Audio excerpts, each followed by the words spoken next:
नमस्कार मंडळी. माय मराठी यूकेच्या माय टॉक सीझन 3 एपिसोड 1 मध्ये तुमचे सर्वांचे स्वागत. On behalf of My Marathi UK, I would like to welcome you all in this first episode of My Talk Season 3.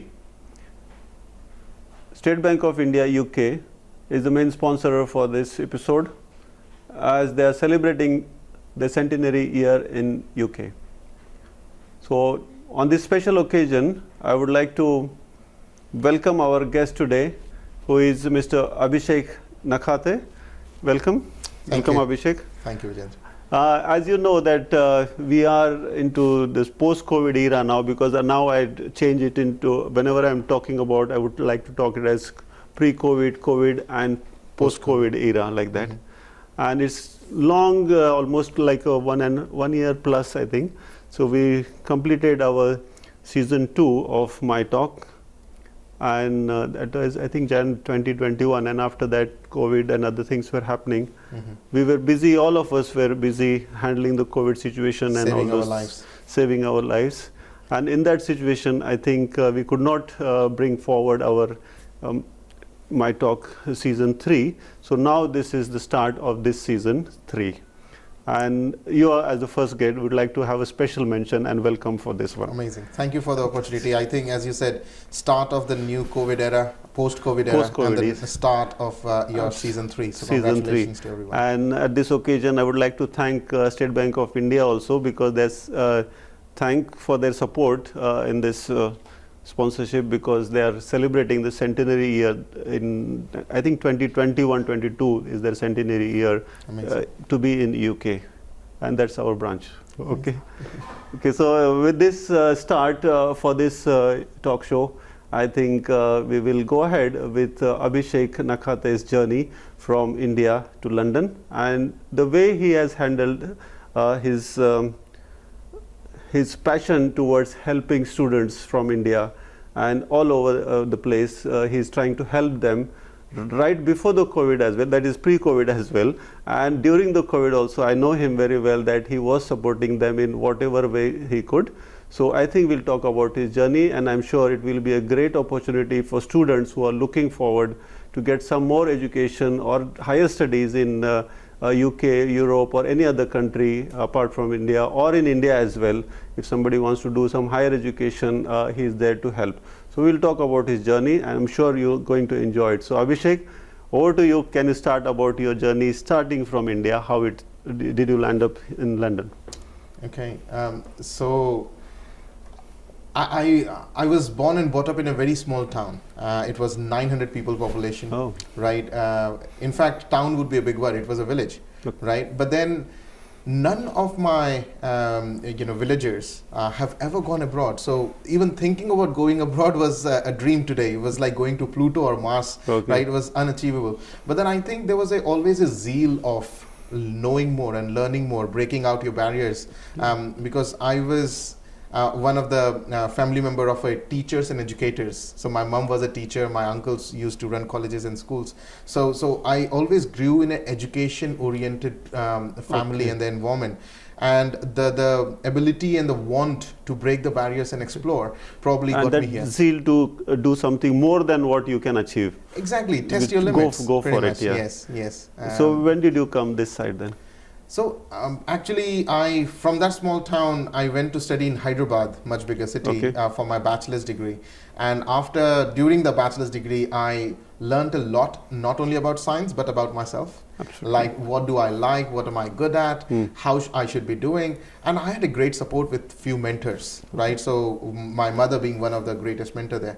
So what I realized that if I could pave out my career by little bit of introspection and support through the mentors, the more students should be doing that, right? And in 2006 is the first time I landed in the UK to pursue my MBA. Okay. So where did you do this MBA now? I did it from Cardiff. Cardiff, it was in 2006. But then similar to COVID situation at that point, soon after the graduation, it was the Great Recession. I think 2007 and 2006, 7 and 8. 2007 onwards. It started.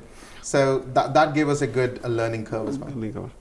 And you started a platform. I think you're giving a great platform to students all over India and from here also, wherever they are, and they would like to go overseas to learn something more, or graduation or post-graduation. So how did you start this main company? I would like to tell viewers that his company's name is Zoom Abroad, and he will, I think, Abhishek, you will yourself tell it now. Sure, sure. So the company I founded is called zoomabroad.com. Basically, from my own experience of coming from a small town or from a different country, irrespective small, big town or a city, when you come to a different culture, when you come to a different country altogether, there are a lot many challenges that you have to go through. And especially, remember, you are very young. You are in your 90s or early 20s, right? And making such life-changing decision that is going to stick with you for the rest of your life, it is very important decisions. And how would you make such decisions? So normally in India, there is one specific kind of a breed called agents. Okay. Right? The name agents itself says that they are biased because they try to sell something for commission, right? Okay. And I hated that part. I hated that part, that somebody wants to make money out of my business. Making money is not a problem, of course. We all want to make money, a lot of money. But then not providing a more reliable support was the major issue. So that's where Zoom Abroad was born, to provide a more reliable and transparent information for the student's career. Okay. I think it's more of a trust development in that, and so that you know that whatever you're going or what you're paying for is worth it. Is that the way? Or giving a platform, apart from platform, that ability of the student to give it, because that's their life-changing decision. Exactly. I think the major problem with the students is they do not know what are my options. Very basic, right? I have done my 12th standard, I have done my bachelor's in XYZ. What else can I do, right? Not knowing the full options is the major problem. And these agents would not give them major, all the options, because it is not in their commercial interest. So Zoom Abroad's primary goal is to provide all the available options that you can have, or 100% of the UK courses that is possible, from Oxford to Bedfordshire, right? From any university or any small academy that it is you're eligible for, within your budget, within your price range, within your expertise. And then connecting the student through a right set of mentors in the industry and within the education. So for example, somebody wants to do an MBBS, and if I would say, Dr. Ingle, please tell her how is it to study in the UK your MBBS? What best that you can hope for, right? A real life So experience. actually, if somebody wants to do some overseas post-graduation this side, you have in your team people to guide in different fields, I think. We don't even have the team, we have the experts. And proudly we say the world's top experts advisor that you can reach out to, if very niche to your subject. If it is technology, law, medicine, science, sports, we have an expert for each field. And Zoom Abroad, does it? Do you help them to, right from filling the form and getting application through, what are the visa formalities, what are the requirements, what are the like pitfalls or something where you are missing some points? Would you help into that as well? Yes, so basically the advantage of being in the UK and in India has given us a very good added edge over competitors. We not only help students from the very beginning of filling up application, which is quite basic, advising, then we introduce and match student to respective scholarships as well. So we have the biggest database of scholarship that we match students to, advise them in their personal statement, interview preparation, visa, and after they get the visa and they come over here, we have a warm welcome, and we support them all the way through, even opening a bank account, or how to find an accommodation, how to get onto a part-time work. Getting accommodation in UK is quite a tough job, because you have to have a guarantor first, and then you have to, somebody has to sign for you. Otherwise you won't get, because we know about these things happening. Yeah, and a lot of students, young, they fall into the pitfall of signing the documents and not knowing the consequences. We, on a daily basis, we see students signed up a 12 months agreement, but they didn't know that it was a 12 months agreement. So some of the little stuff that we grown-ups, we think that's quite obvious. But for the student, those who are in early 20s, that is a big task. They didn't even realize. And they jumped into a legal contract. So we being in the UK, provide as a virtual local guardian. You can always call us, ask us, we are not sure about this. How do we do that? How do I get onto the job ladder? My visas, what are my visa options? Okay. So in that scenario, we have qualified immigration solicitors within our legal team who would support the student in moving further in immigration as well. Okay. And if you can just highlight about the scholarships they have all around UK and how you would pick up the student and help them in that direction about getting a scholarship in a particular. Suppose one ex-student wants to get into some Oxford or Cambridge and they want to go to the scholarship route because of their grades and marks. So would you help into that? Yes. So see, this is a very sensitive topic. When people hear about scholarship, everybody wants one, right?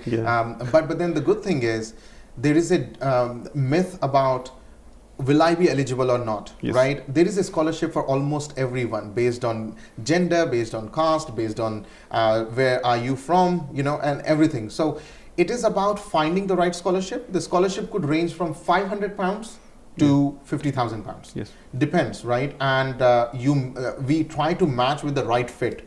Okay. We do not guarantee that you will get into, because it is highly competitive. A lot of students are applying through it. Your grade should match, your experience should match. But then we tell you that these are the available scholarships that you're eligible for, and we can help you apply. You can help building up the bridge, or you getting a portfolio done, or your statement done, like that. In that situation, how to go. You will show the path. Yes. So reaching is up to the student, how to walk through that path. But then one unique part is that we have created an AI-based algorithm which predicts and helps the student in their success. So far we have 99.7% success rate. That's good. Not in the scholarship, I must disclaimer. It is for the application and for the visa. So if you made an application through Zoom Abroad, most likely you would get an offer. If you made a visa application through us, most likely you would get a visa as well. Okay. So upcoming, any special things going on for the students now, post-COVID, because as we had talked about pre-COVID, post-COVID, now the education system has turned upside down because of online training and different virtual training, whatever it is. So in that situation, have you modified your approach towards this Zoom Abroad? Exactly. So I think what I call it is an education unusual. Right, so it is not a usual education anymore. It has changed drastically. So and that's why the students, those who are just coming out, the 2 years gap, a lot of students did not came in. Now 2022, everybody wants to come in. Right, so there is a huge influx of application. So I would advise plan early. But what we are trying to do is we have created a community of students now, right? So you can join the community and not only with our advisors, right? But you can speak to the peer-to-peer other students. How are they finding their life here? How are they adjusting to things? So we're creating a social learning platform for the students to connect with each other and learn from each other. And if they come across any hurdle, you're always there. Your team is always there to help. Yes. So that's excellent, Abhishek. And we call you Abhi, so I'll just tell the audience. And sometimes I want to tell Abhi, and then I tell Abhishek. So Abhi, so it's always nice to meet you and talk to you about your Zoom Abroad. I'm sure listening to your talk, overseas students who would like to come from India and do some post-graduation, graduation, or a medicine field as well, if they want to come, or legal courses are there. So all those things, they can go through zoomabroad.com, and there are contact numbers and direct links as well, where you can connect with the team. And as I've known Abhi for long, he is the kind of person who will go extra mile and try to help. Even in COVID times, I know he has helped so many students who were in problem. Visa was finishing, accommodation was problem, there was food problem, and I know many people who have been helped by Abhi and his team. So congratulations for that work you have done. Thank you. And good wishes for ongoing progress for Zoom Abroad. Thank you very much. And I would like to thank you to give a small talk with us, or a chat with us. Just we have spoken off camera, but now it's on camera, so that's good. So just would like to, one of our colleague, Shardul Kulkarni from Hounslow, has kindly given this veggie box, a gift hamper for our My Talk season 3 guest. Please accept on his behalf. Thanks a lot, Veggie Box. Thanks a lot, Shradul. Amazing mangoes. Okay. And from my Marathi UK, that is My Talk Season 3, this is a special memento for you, Abhi. This is just a small token of love and memento from our side to you. Thank you very much, Take care, all the best, dear. Cheers. Thanks a lot. Good wishes to you all. Thanks a lot. Pleasure. Pleasures. Thanks. UK feel like home yet? Still getting a hang of things, especially banks. Why is it so difficult to open a bank account here? You need the Yono SBI UK app. You can open an account so easily through the app itself. Seriously? On the app? Yeah, and a whole lot more. Look. SBI UK presents the Yono app, ensuring your bank is always in your pocket. Open your account, request a debit card, update contact details, make local transfers and remittance to India too. All with Yono, a versatile mobile banking app from SBI UK.